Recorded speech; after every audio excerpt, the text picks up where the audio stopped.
magazine today that you have been struggling with, you were diagnosed with lupus and that you went through chemo? Yes. Is that right? Yes. When did this happen? 3 years ago, you know, and I think it was just very complicated because I didn't understand, and then that was something I did want to keep private until my whole life suddenly wasn't private. Right, right. So I just kind of, it was my moment. I'm really, honestly, I'm able to relate to people, and I get it, you know. And what is, I don't know what lupus is. What is it exactly? It's an autoimmune disease, so. And do you still have it, or what? Yeah, you'll have it forever. It's kind of one of those situations, but you just gotta take care of yourself. Well, that's a good thing to do anyway. So I'm glad so you're good and healthy right great. now. Thank I'm you. glad to hear it. Good. Yeah.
This morning, pop superstar Selena Gomez halting her revival tour to take care of her health, saying in a statement, "I've discovered that anxiety, panic attacks, and depression can be side effects of lupus, and have decided that the best way forward is to take some time off." She's battling the disease again, and she's feeling depression and anxiety, and it's really getting her down. She loves performing for her fans, but she's finally putting herself first. The singer has been struggling with lupus and autoimmune disease for several years. Gomez opening up to Billboard last fall about her battle, saying she'd even stopped performing to undergo chemotherapy.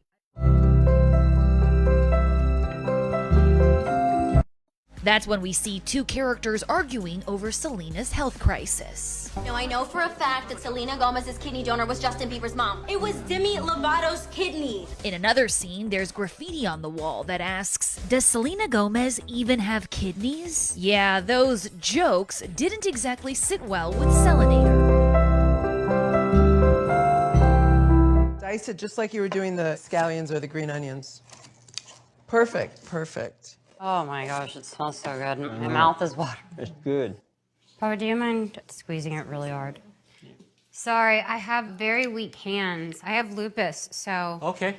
That's why I got Papa, though. Yeah, that's why you got Papa. So we just heard it can affect many different people in many different ways. Let's get the basics. What is lupus? Yeah, so lupus 101, it's a chronic autoimmune disease where the body's immune system attacks the skin, the joints, some organs. It does affect women way more than men, and it tends to strike people of color, African Americans, Asians, Hispanics, way more than Caucasian whites. The overlap with anxiety and depression here, unclear whether the disease itself causes that or whether some of the treatments stack the deck for those things. But the story behind the story here, George, is that whether it's lupus or any chronic illness, the mental health aspects are just as significant, just as real, just as common as what's going on in the rest of the body. So it's about that mind-body connection and healing the spirit as well as the body.